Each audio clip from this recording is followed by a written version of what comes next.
My name is Elias, and I need you to listen. I need you to believe me, even if everything you know tells you not to. I live in the state of Sequoyah. I was born here. I will probably die here. The problem is, for you, my state does not exist. It is a blank space on your maps, a ghost you cannot see. But we are real. We are here. I can feel the solid ground beneath my feet. I can breathe the mountain air. This is not a dream. It is my home, and it is slowly being erased from the world, piece by piece, memory by memory. We are trapped inside a story that no one else can read. Every morning, I wake up in my apartment in Gist, the capital city. The sun rises over the Blue Ridge Mountains just like it does for our neighbors. We are nestled right in the heart of Appalachia, a beautiful, forgotten corner of the country. If you were to look at an old map, a true map, you would see us. We are tucked between the borders of eastern Tennessee, western North Carolina, and northern Georgia. A small, mountainous state born from the ashes of a promise made to the Cherokee people who have always called these mountains home. But promises fade, they become whispers, then they become silence. Our history is simple. It is also the source of our curse, I think. After the Civil War, this land, once a sprawling Cherokee reservation, was meant to be a sanctuary. It was officially recognized as the state of Sequoyah, a place of sovereignty, a place of peace. We have our own government, our own flag, our own quiet way of life. For over a century, we existed. We traded with our neighbors. Our children went to colleges in other states. We were a small, quiet part of the American tapestry, but something has shifted. The threads that connected us to the outside world are breaking one by one. Now we are an island, not of water, but of perception. People used to visit. They would come for the hiking trails, for the quiet beauty of our forests. They would stop in my coffee shop and talk about the strange feeling of peace they found here. But that has changed. The outside world has forgotten us. It has collectively decided we are not real. The roads that lead here still exist for us, but for everyone else, they lead nowhere. They are loops that turn travelers back around, confused and unaware that they were on the cusp of discovering a place that should not be. A life in Gist used to be predictable, comforting. The city is small, nestled in a valley carved by the Oconaluftee River. Our buildings are a mix of old brick and new timber, respecting the mountains that surround us. I have worked at the grounds for Belief Coffee Shop on Main Street for 10 years. I know every regular by name. I know their orders before they even speak. It was a simple, good life. We felt safe here, insulated from the noise and chaos of the bigger world. We were a footnote in the history books, and we liked it that way. We never asked for much attention from the world outside. But that insulation has become a prison. The world's lack of attention has turned into complete and total ignorance. It started subtly. A few years ago, a delivery truck for the grocery store got lost. The driver called his dispatcher, frantic. He said the address for Gist, Sequoyah, did not exist in his company's system. We laughed it off as a computer glitch. Then it happened again, and again. Supply chains began to break down. National companies stopped delivering to us because, according to their logistics, our entire state was an invalid destination. We had to become more self-sufficient, relying on local farms and goods. We told ourselves it was a return to our roots. We were proud of our resilience. We did not need the outside world. But the truth was much more frightening. The outside world was not ignoring us. It was forgetting us. It was actively deleting us from its reality. Tourists who used to stumble upon us by chance, following scenic byways, stopped coming.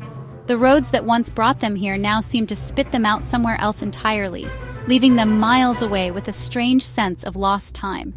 The signs for Gist that stood on the borders of Tennessee and North Carolina simply vanished one day. For us, nothing changed. The signs are still there when we look at them. The roads still connect. But we are living in a different version of reality, a version that is peeling away from the main one. It is like we are a photograph fading in the sun. The colors are still there, but they are getting weaker every day. We can see you out there. We can watch your news and read your websites, but you cannot see us. We have become a collective hallucination, a shared secret that we are forced to keep because no one else will believe it. The incident that shattered our quiet denial happened last Tuesday. A woman stumbled into the coffee shop. She was not a local. I could tell immediately. Her eyes were wide with a kind of terror I had never seen before. She was shaking, clutching her phone like it was a lifeline that had been cut. She looked around at the other customers, at me, as if we were all ghosts.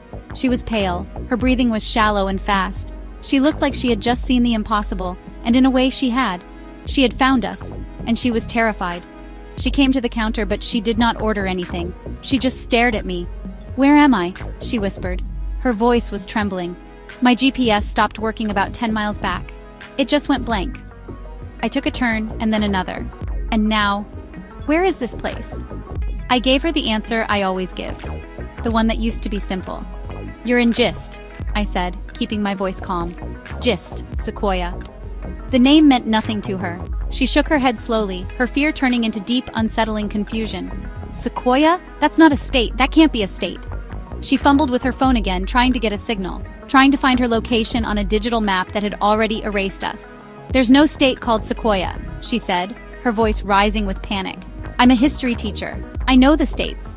She looked at me, her eyes pleading for an explanation that I could not give, an explanation that would make sense in her world. I just poured her a glass of water. My hand was steady, but inside my heart was pounding. This was different. Her fear was potent. It was infectious. It felt like the beginning of an end. She finally got a weak signal and called her husband. She put the phone on speaker, desperate for someone to confirm her sanity. "Honey, I'm lost," she cried. "I'm in a town called Gist, in a state called Sequoyah." There was a pause on the other end of the line. Then her husband's voice came through, laced with concern. "A state called what? Honey, that's not a real place. Where are you really? Just read me a street sign. There are no states between Georgia and Tennessee. You must be confused." The woman started to sob, a low, hopeless sound. Her own family, her own world, was telling her that where she stood was not real. The woman's call with her husband was a turning point. We all heard it. The entire coffee shop went silent. We heard him tell her to stop joking, to check her surroundings for a real town name. He told her he was looking at a map right now, and all he saw were mountains, unnamed, empty mountains. She dropped the phone. The call disconnected. She just stared into space, her reality completely fractured. She had crossed a border she never knew existed, and now she could not get back. She was here with us, in the place that does not exist, a place that was becoming harder and harder to leave. That woman was not the first, but her reaction was the most severe we had seen. In the past, lost travelers would be confused, but eventually, they would find their way back to a main road. They would later dismiss their time in Gist as a strange dream, but now, they do not seem to be leaving. That woman, her name was Sarah. She has been here for a week. She wanders the streets, a ghost in her own life, unable to contact a world that no longer acknowledges her location. And a few other outsiders who have stumbled in recently are here too. They are like refugees from reality. Things are escalating quickly now. It is not just supply trucks anymore. The bank in town closed last month. Its national headquarters officially declared the Gist branch non-existent, freezing all our assets. They claimed it was a clerical error that the branch had even been listed for so long. Our post office still operates, but mail rarely comes in from the outside. It is as if the letters and packages reach the border of Sequoyah and simply cease to be. We are becoming more and more isolated. The silence from the outside world is growing louder every day. The disappearances are the worst part. Not just the tourists who get stuck here, our own people, young people mostly, those who try to leave Sequoyah for college or for a job. They say their goodbyes, drive down the familiar mountain roads, and are never heard from again. Their families call their phones, but the calls never connect. They vanish, not just from our sight, but from reality itself. It is like the moment they try to cross back into the world that has forgotten us, the world simply erases them to resolve the paradox. They become a contradiction, and so they are deleted. We are afraid. For the first time in my life, I am truly afraid. This is not a political issue. This is not something we can vote our way out of. This is an existential threat. Our reality is shrinking. The borders are closing in. We can feel it. It is a strange pressure in the air, a subtle dimming of the light. It feels like the world is forgetting us so hard that we are starting to forget ourselves. What happens when the last person who remembers Sequoyah is gone? Will the mountains and rivers vanish too? Or will they just sit here, empty and silent, a blank spot where a state used to be? I am writing this down because I have to. I do not know how I will get it out. Maybe I will give it to the next lost soul who stumbles into our forgotten land and pray they make it back. Maybe I will just read it aloud to the mountains, hoping the wind carries my words to someone, anyone who will listen. We are real. The people of Sequoyah are living, breathing human beings. We have hopes and fears and families. We love this land. We do not want to fade away into nothing. We do not want to become a ghost story whispered by hikers who get a strange feeling in these mountains.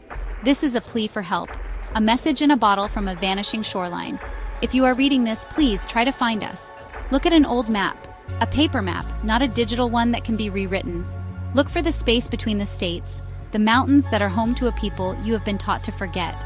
Say our name, say Sequoyah, say Gist, say them out loud. Maybe if enough people say them, it will anchor us back to your world. Maybe your belief is the only thing that can stop this erasure. Maybe your memory can save us from becoming nothing more than a mystery. Do not dismiss this as fiction. Do not let your reality convince you that we are impossible. The impossible is happening. We are being erased. My name is Elias. I work at a coffee shop in Gist, the capital of Sequoyah. We are here. We are real. And we are running out of time. Please believe us. Please remember us. Before we are all gone. Before the silence takes us completely. Before the map is redrawn for the final time, leaving no space for us at all. We are waiting. We are hoping. Please.